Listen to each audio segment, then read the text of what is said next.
ಎಲ್ರಿಗೂ ನಮಸ್ಕಾರ. Welcome back to my YouTube channel. So ಇವತ್ತಿನ ಸ್ಪೆಷಲ್ ಬ್ರಾಹ್ಮಿನ್ ಸ್ಟೈಲಲ್ಲಿ ಸೋರೆಕಾಯಿನ ಹಾಕಿ ಮಜ್ಜಿಗೆ ಹುಳಿನ ಹೇಗೆ ಮಾಡ್ಕೊಬೋದು ಅಂತ ತೋರಿಸ್ಕೊಡ್ತೀನಿ. ಇದನ್ನ ಮಜ್ಜಿಗೆ ಹುಳಿ ಅನ್ಬೋದು, ಮೊಸರು ಸಾರು ಅನ್ಬೋದು.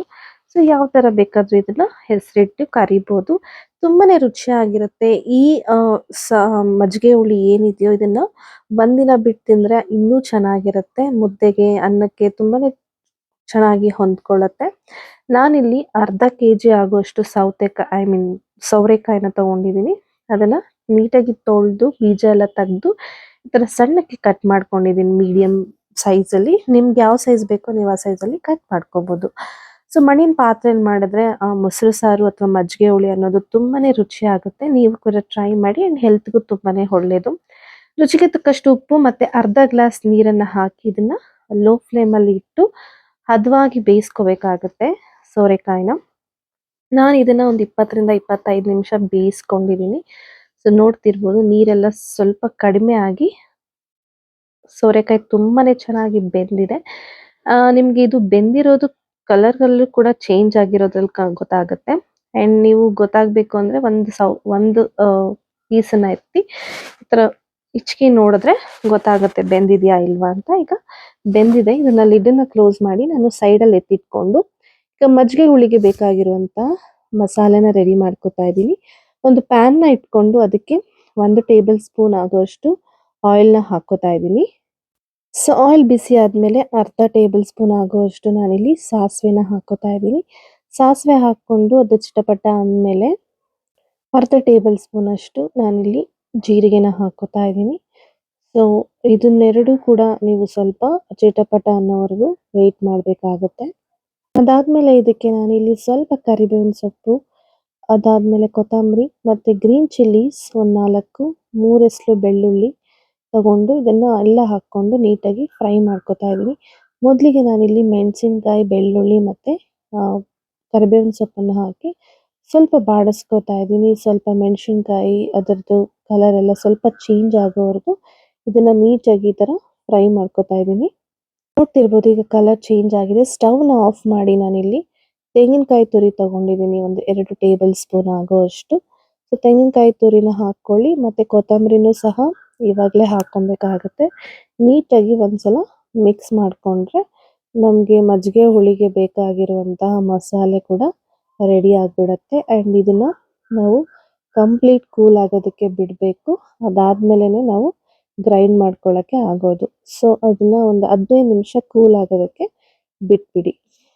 ಇವಾಗ ಇದನ್ನು ಕಂಪ್ಲೀಟಾಗಿ ಕೂಲ್ ಆದಮೇಲೆ ನಾವೇನು ಮಸಾಲೆನ ಹುರಿದಿಟ್ಕೊಂಡಿದ್ವಲ್ಲ, ಸೊ ಕಂಪ್ಲೀಟಾಗಿ ಅದನ್ನು ಒಂದು ಮಿಕ್ಸರ್ ಜಾರ್ಗೆ ಹಾಕಿ ಸಣ್ಣದಾಗಿ ಪೇಸ್ಟ್ ಮಾಡ್ಕೋಬೇಕಾಗತ್ತೆ. ತರಿ ಎಲ್ಲ ಇರಬಾರ್ದು, ತುಂಬ ನುಣ್ಣಕ್ಕೆ ಚೆನ್ನಾಗಿ ಫೈನ್ ಪೇಸ್ಟ್ ಮಾಡ್ಕೋಬೇಕಾಗುತ್ತೆ.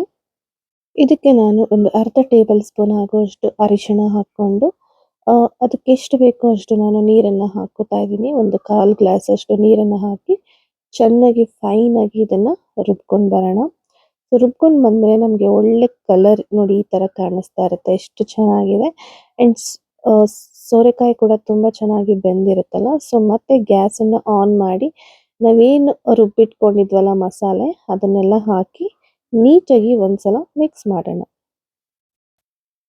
ನೋಡ್ತಿರ್ಬೋದು ಈಗ ಮಸಾಲೆ ಎಲ್ಲ ಹಾಕಿದ್ಮೇಲೆ ನಾನು ಸೋರೆಕಾಯಿ ಇದರಲ್ಲಿ ಏನು ಬೆಂದಿರುತ್ತೆ ಅದಕ್ಕೆ ಹಾಕಿ ಒಂದ್ಸಲ ನೀಟಾಗಿ ಮಿಕ್ಸ್ ಮಾಡ್ಕೋತಾ ಇದ್ದೀನಿ. ಆ್ಯಂಡ್ ನಮಗೆ ಇದು ಮಿಕ್ಸರ್ ಜಾರಲ್ಲಿ ಇನ್ನೂ ಸ್ವಲ್ಪ ಮಸಾಲೆ ಎಲ್ಲ ಹಾಗೆ ಇರುತ್ತೆ. ಸ್ವಲ್ಪ ನೀರನ್ನು ಹಾಕಿ ನಾನು ಇದಕ್ಕೆ ಹಾಕ್ಕೋತಾ ಇದ್ದೀನಿ. ಹಾಕ್ಕೊಂಡು ಒಂದ್ಸಲ ಮಿಕ್ಸ್ ಮಾಡಿ ಇದನ್ನು ಒಂದು ಕುದಿ ಬರೋವರೆಗೂ ಕುದಿಸ್ಕೋಬೇಕಾಗುತ್ತೆ. ಗ್ಯಾಸನ್ನು ಆನ್ ಮಾಡಿ, ಯಾಕಂದರೆ ಸ್ವಲ್ಪ ಹಸಿ ವಾಸನೆ ಏನಾದರೂ ಇದ್ರೂ ಸಹ ಅದು ಕುದಿ ಬಂದಾಗ ಚೆನ್ನಾಗಿ ಹಸಿ ವಾಸನೆ ಎಲ್ಲ ಹೋಗಿರುತ್ತೆ. ಸೊ ಲಿಡ್ಡನ್ನು ಕ್ಲೋಸ್ ಮಾಡಿ ನಾನೊಂದು 1-2 ಕುದಿ ಬರೋವರೆಗೂ ಕುದಿಸ್ಕೊತೀನಿ. ನೋಡ್ತಿರ್ಬೋದು ಒಳ್ಳೆ ಕುದಿ ಬಂದಿದೆ. ಆ್ಯಂಡ್ ನಮ್ಗೆ ಅದರಲ್ಲಿರೋ ನೀರು ಸಹ ತುಂಬ ಕಡಿಮೆನೇ ಆಗಿದೆ. ಸಾಕು ನಮಗೆ ಇಷ್ಟು. ಸೊ ನಿಮಗೆ ತುಂಬ ತೀರಾ ತೆಳ್ಳಗೆ ಬೇಕಂದರೆ ಮಜ್ಜಿಗೆ ಥರ ತುಂಬ ನೀರನ್ನು ಹಾಕ್ಕೊಂಡು ಮಾಡ್ಕೋಬೋದು. ನನಗಿಲ್ಲಿ ತುಂಬ ತೀರಾ ತೆಳ್ಳಕ್ಕೆ ಏನು ಬೇಡ. ಸೊ ನನಗೆ ಮೀಡಿಯಮ್ ಆಗಿದ್ರೆ ಸಾಕು. ಸೊ ಅದಕ್ಕೋಸ್ಕರ ನಾನು ಇವಾಗ ಕಂಪ್ಲೀಟ್ ಇದನ್ನು ಕೂಲ್ ಆಗಕ್ಕೆ ಬಿಡ್ತಾ ಇದ್ದೀನಿ. ಮಣ್ಣಿನ ಪಾತ್ರೆಯಲ್ಲೇ ಹಂಗೆ ನೋಡಿ, ಅದು ಆಫ್ ಮಾಡಿದ್ರು ಕುದಿತಾನೆ ಇರುತ್ತೆ, ಅದೇ ಸ್ಪೆಷಾಲಿಟಿ.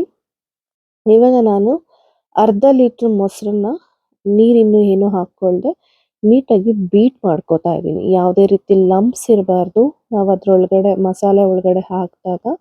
ಸೊ ನೀಟಾಗಿ ಈ ಥರ ಬೀಟ್ ಮಾಡ್ಕೋತಾ ಇದ್ದೀನಿ. ನನಗೆ ಸ್ವಲ್ಪ ಮೊಸರು ಥಿಕ್ ಅಂತ ಅನ್ನಿಸ್ತು. ಅದಕ್ಕೆ ಒಂದು 1/4 ಗ್ಲಾಸ್ ಆಗುವಷ್ಟು ನೀರನ್ನು ಹಾಕ್ಕೊಂಡು ನಾನು ಇದನ್ನು ಮತ್ತೆ ಒಂದ್ಸಲ ಚೆನ್ನಾಗಿ ಬೀಟ್ ಮಾಡಿ ಸೈಡಲ್ಲಿ ಎತ್ತಿಟ್ಕೋತೀನಿ. ಚೆನ್ನಾಗಿ ಬೀಟ್ ಮಾಡಿ ಲಂಪ್ಸ್ ಇರಬಾರ್ದು. ಈಗ ಕಂಪ್ಲೀಟಾಗಿ ಇದು ಕೂಲ್ ಆಗಿದೆ.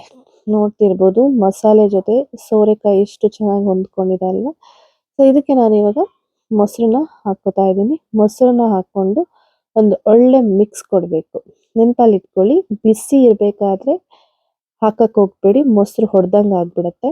ಸೊ ಕಂಪ್ಲೀಟ್ ಮಸಾಲೆ ಕೂಲ್ ಆದಮೇಲೆ ನೀವು ಮೊಸರನ್ನ ಸೇರಿಸ್ಕೊಂಡು ಒಂದು ಒಳ್ಳೆ ಮಿಕ್ಸ್ ಕೊಡಬೇಕು. ಆ ಸ್ಮೆಲ್ಗೆ ಎಷ್ಟು ಚೆನ್ನಾಗಿ ಅನ್ನಿಸ್ತಾ ಇದೆ ನನಗೆ ಅಂದರೆ ಬಾಯಲ್ಲಿ ನೀರು ಬರ್ತಾ ಇದೆ ನನಗೆ ಇವಾಗ ವಾಯ್ಸ್ ಓವರ್ ಕೊಡ್ತಾ ಇದ್ರೆ, ಅಷ್ಟು ಚೆನ್ನಾಗಿತ್ತು. ಆ್ಯಂಡ್ ನನಗೆ ಸ್ವಲ್ಪ ಉಪ್ಪು ಕಡಿಮೆ ಅನ್ನಿಸ್ತು. ಸೊ ಇವಾಗ ಈ ಹಂತದಲ್ಲಿ ನೀವು ಉಪ್ಪು ಕೂಡ ನೋಡಿಕೊಂಡು ಹಾಕ್ಕೋಬೋದು. ಸೊ ಒಂದ್ಸಲ ಚೆಕ್ ಮಾಡಿ ಉಪ್ಪೆಲ್ಲ ಹೆಂಗಿದೆ ಅಂತ. ಆ್ಯಂಡ್ ಇದಕ್ಕೆ ನಾನು ಇವಾಗ ಒಂದೊಳ್ಳೆ ಒಗ್ಗರಣೆ ಕೊಡ್ತೀನಿ. ಒಂದು ಚಿಕ್ಕ ಒಗ್ಗರಣೆ ಪಾತ್ರೆ ಇಟ್ಕೊಂಡು ಅದಕ್ಕೆ ಒಂದು ಅರ್ಧ ಟೇಬಲ್ ಸ್ಪೂನ್ ಆಗುವಷ್ಟು ಆಯಿಲನ್ನು ಹಾಕ್ಕೊಳ್ಳಿ. 2-3 ಬ್ಯಾಡಗೆ ಮೆಣಸಿನ್ಕಾಯಿನ ಹಾಕ್ಕೊಂಡು ನಾನು ಇಲ್ಲಿ ಹಿಂಗೆ ಹಾಕಿರೋದು ಮಿಸ್ ಆಗಿದೆ ಕ್ಲಿಪ್ಪಿಂಗ್. ಒಂದು ಚಿಟಿಕೆ ಹಿಂಗನ್ನು ಹಾಕ್ಕೊಳ್ಳಿ. ಅದಾದಮೇಲೆ ಕರಿಬೇವಿನ ಸೊಪ್ಪನ್ನ ಹಾಕಿ ಏನು ನಾವು ರೆಡಿ ಮಾಡಿ ಇಟ್ಕೊಂಡಿದ್ದೀವಲ್ಲ ಮೊಸರುಳ್ಳಿ ಅದಕ್ಕೆ ಒಗ್ಗರಣೆ ಕೊಟ್ಟರೆ ರೆಡಿನೇ ಆಗೋಗುತ್ತೆ. ತುಂಬಾ ಚೆನ್ನಾಗಿರುತ್ತೆ. ಆ್ಯಂಡ್ ಬೇಸಿಗೆ ಬರ್ತಾ ಇರೋದ್ರಿಂದ ಸೋರೆಕಾಯಿ ಎಲ್ಲ ತುಂಬ ನಿಮ್ಮ ಊಟದಲ್ಲಿ ಇನ್ಕ್ಲೂಡ್ ಮಾಡೋದ್ರಿಂದ ತುಂಬಾ ದೇಹಕ್ಕೆ ಒಳ್ಳೆಯದು ಆ್ಯಂಡ್ ದೇಹ ಕೂಡ ತಂಪಾಗಿರುತ್ತೆ. ಸೊ ಟ್ರೈ ಮಾಡಿ ಹೇಗೆ ಬಂತಂತ ನನಗೆ ಕಾಮೆಂಟ್ ಬಾಕ್ಸಲ್ಲಿ ತಿಳಿಸಿ. ಆ್ಯಂಡ್ ಇನ್ನೂ ಯಾರು ನನ್ನ ಚಾನಲ್ನ ಸಬ್ಸ್ಕ್ರೈಬ್ ಮಾಡಿಲ್ಲ ಪ್ಲೀಸ್ ಸಬ್ಸ್ಕ್ರೈಬ್ ಮಾಡ್ಕೊಳ್ಳಿ. ಮತ್ತಷ್ಟು ವೀಡಿಯೋ ಜೊತೆ ನಾನು ನಿಮ್ಮ ಜೊತೆ ಸಿಗ್ತೀನಿ. ಅಲ್ಲಿವರೆಗೂ thanks for watching. C in the next video.